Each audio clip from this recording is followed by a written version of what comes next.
I didn't even know how to factor that out. Okay. So 67, we have to factor out a pi over 2. So I guess an easy way, because those are complex fractions, right? And it's kind of hard to actually see what we need to do. So I'll just highlight that, and I'm going to say, well, I'm pulling out a pi over 2. I'm going to have x plus something, and I have to think of pi over 2 times what equals 3 pi over 2. So I'm asking, what do I have to multiply this by to get me out 3 pi over 2? The answer is going to be 3, but let's say you didn't see that. Because it will. You get to a test and your brain shuts down half the time, right? And you just see fractions and you're just like, I don't even know what to multiply this by. So let's say that happens. And I can't figure out what I'm going to do. So to alleviate that stress, you can actually figure this out by going 3 pi over 2 and then dividing that by the pi over 2. So that's kind of a shortcut rather than trying to visualize what it's going to be. So if I do my original value divided by, because I'm pulling out a pi over 2. So I'm basically dividing it out. Okay, I'm dividing it and seeing what I have left over is going to go there. Keep, change, flip. Keep, change, flip is going to give it 3 pi over 2 times 2 over pi. Guess what my 2's and my pi's cancel out? It is 3, just like you said it was. All right, so that's if your brain completely shuts down and you just can't see that to multiply by 3, which will happen. I mean, it'll happen to all of us. Even the top achieving student in the world has those days where you get to the test and your brain just goes, nope, not doing it today, guys. All right, is that good though? Yeah. Okay, awesome. Other questions? Nick? 69. What about it? Why in the answer key was the range -4 and 2? It was -4 and 2. It shouldn't have been. Yeah, I know, that's what they... No, 16, no, you must have been looking for You're probably looking at, but I'll just go over the range so then we know it. Oh, wait, was the range, So we would have been 2 real quick. I'm going to label this. So I'm not going to go through the whole problem. We'll just talk about the range. -1, -2, -3. I got to work through it really quick. So it's got an amplitude of 2. Yeah. And then it gets shifted up 1, so that point would be up here. This would be here. This would have been down at 2. It would have been at 1. So it should have been -1 to 3, correct? Yeah, that's what I had. Yep. I must have been looking at the wrong one. But Nope, that's what was fine. weird is that, like, my amplitude and period and everything matched up with that. Except for the one thing? Yeah. Okay. Well, it should be -1 to 3. You were correct. Right. Those are the good times to ask those questions. But you are correct. It should be -1 to 3. Nice. Yes? On 74, like... Okay. Yeah. It is shifted to the left. Mm-hmm. So would the period be like 4 pi? The period would be 4 pi. So in order to get that b value, you would say, right, our period is always going to equal 2 pi over b, which just like you said, the whole period is 4 pi. And then you solve for b, and that will get your b value. Okay, so I'd multiply both sides by b. I'd have 4 pi b equals 2 pi, divide. So it should be 1/2. Your b is going to equal 1/2. Is that sufficient? Okay, good. Yeah, because if it goes to -2 pi, +2 pi, this total distance has to be 4 pi. And for 75, Mm-hmm. like, I had the 3 sign, and I didn't have a 2 for outside of the parentheses. Mm-hmm.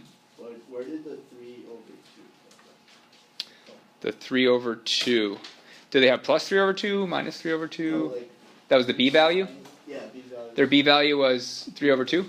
Let's go ahead and take a look at that. So I need to first figure out what my period is. I'm going to do this section. All right. Remember, we just got to pick a starting point and an end point. Everything else is extra. We don't need it. I need to figure out what this length is from start to finish. So that's going to be, this is pi plus that little additional pi over 3. Right? I'm trying to think if there's an easier way to do that. That'd make more sense. I guess we could just do pi plus pi over 3. Does that make sense? For this total distance from here to here It's that pi distance plus that little pi over 3. Does that make sense? Not up and down, or no? I have no idea what's going on. Just blank stares. Okay, so my total distance is going to be that pi plus pi over 3. Need a common denominator, so we're just going to go 3 over 3, so it's going to be 4 pi over 3. That total distance is 4 pi over 3. So once again, you have to do this to get your b value. Your period equals 2 pi over b, but our period on this one is 4 pi over 3. If I have a fraction on both sides, we can always use cross multiplication. So we're going to have 3 times 2, which is 6 pi. And that's going to equal b times 4 pi, or 4 pi b. Divide both sides by 4 pi. Maybe I'll draw that, because I'm going to simplify also.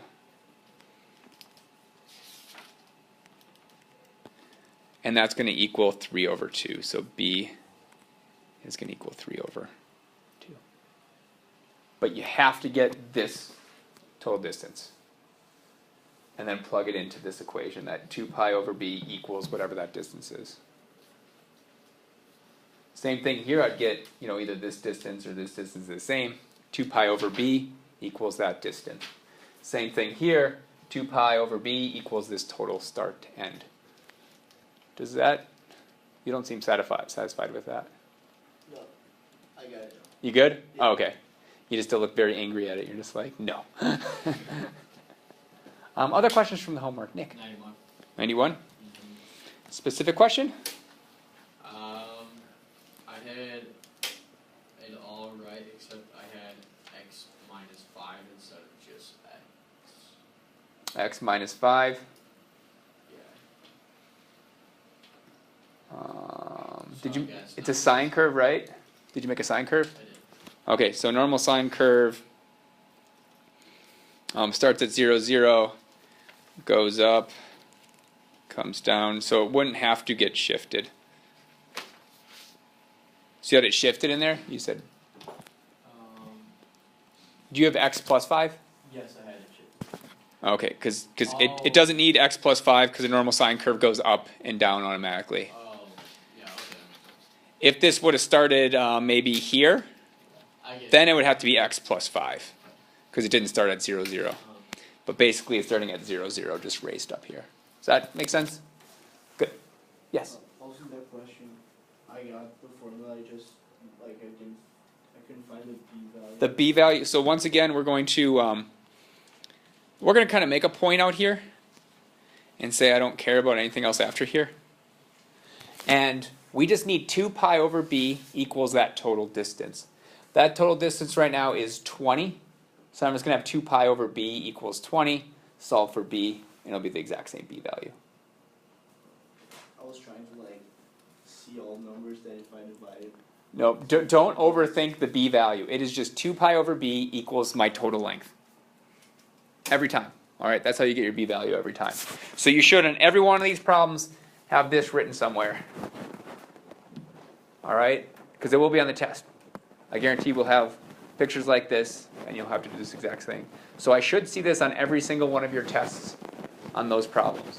Is that period equals 2 pi over b equals that total distance. It's the only way to come up with it. Otherwise, you go down that rabbit hole that Juan was going down where he's like trying to think of numbers that would work for it. Don't work backwards, work forwards on this. All right, other questions from the homework? Okay, then I'm going to talk about the review really, really quick.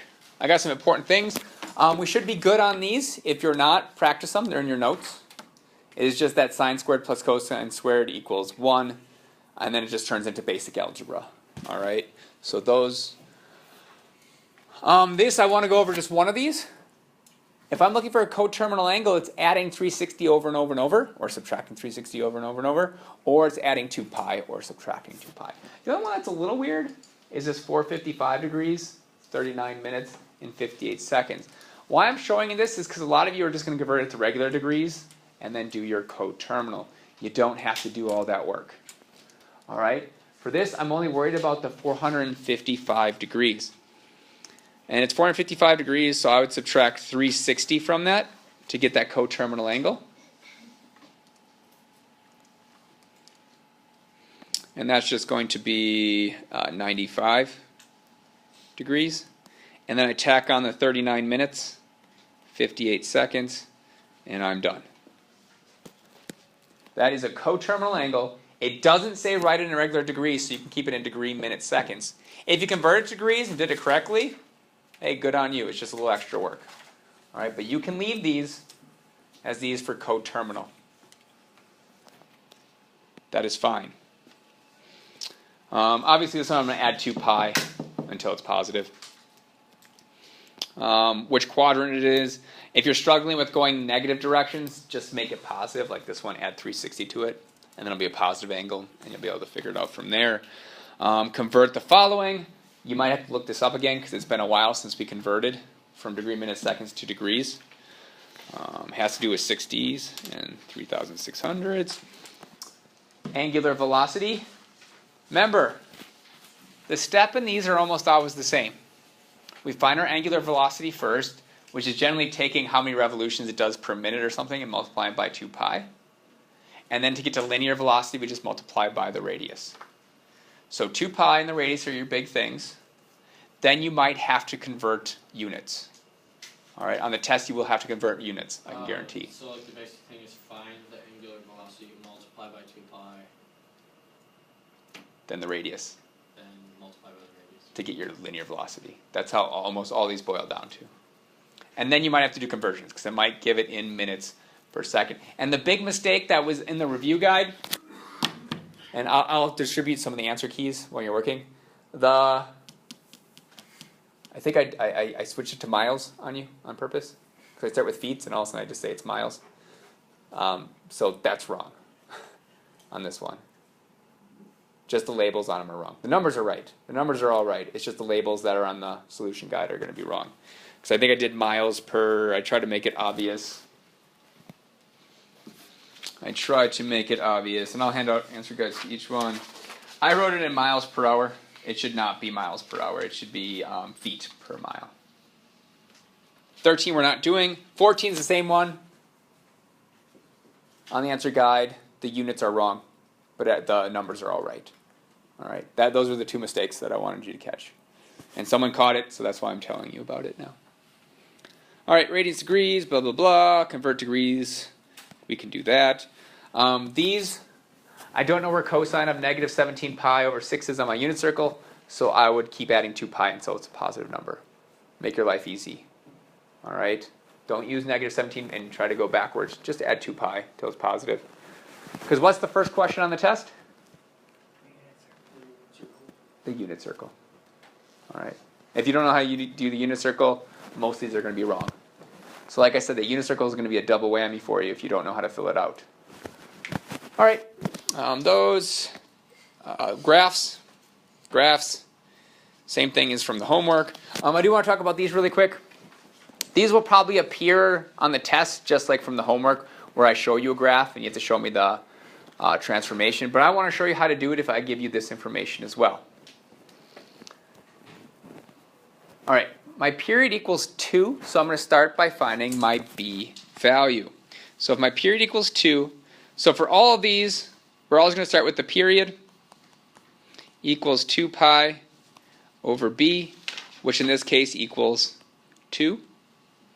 I multiply both sides by B, and we have 2 pi equals 2B. Divide both sides by 2, and B equals 2. So I got my B value.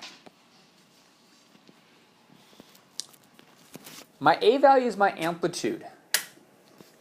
Amplitude is always the highest point to the middle, or lowest point to the middle. So I'm looking at the highest point to the middle, right? Because if it was -1 to 1, I would find the distance from 1 to 0, right smack dab in the middle. Well, that's going to be 2 here. Yes? I have a question on B.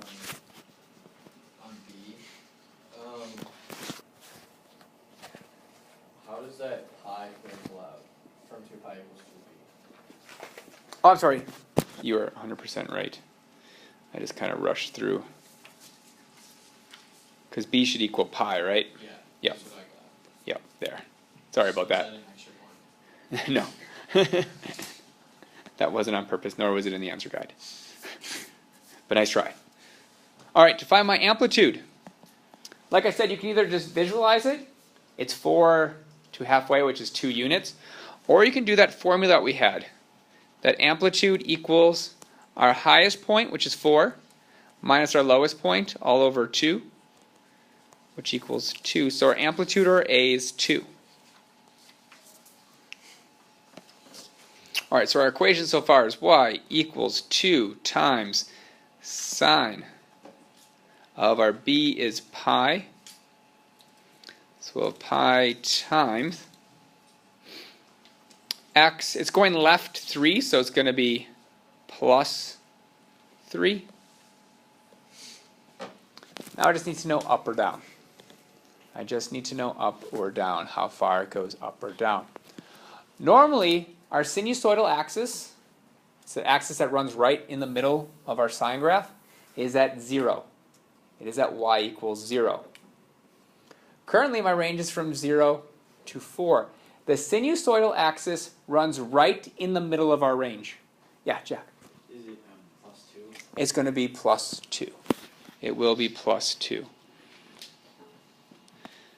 So I'm going to highlight that with red. So our midpoint between those two is going to be that value there.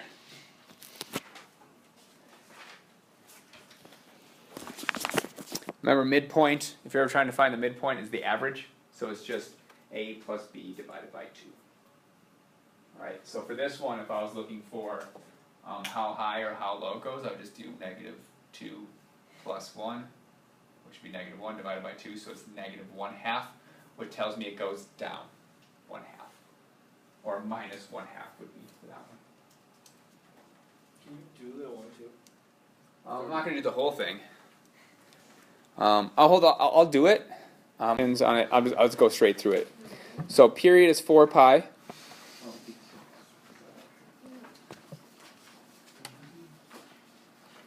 Remember, period is 2 pi over b is going to equal 4 pi. You're going to multiply b on both sides.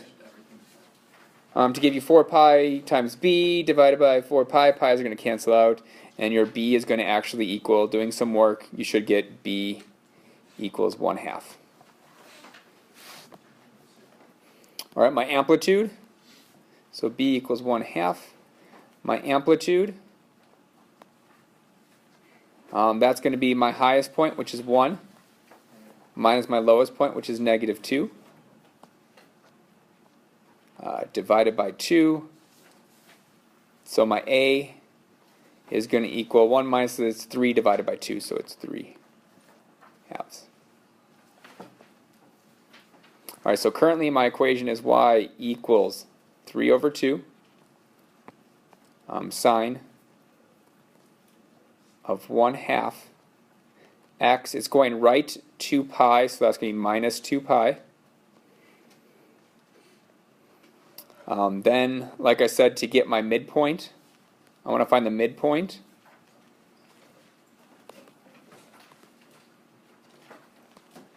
Is going to equal -2 plus 1 divided by 2. So my d value is going to equal -1/2. So it's going to be -1/2.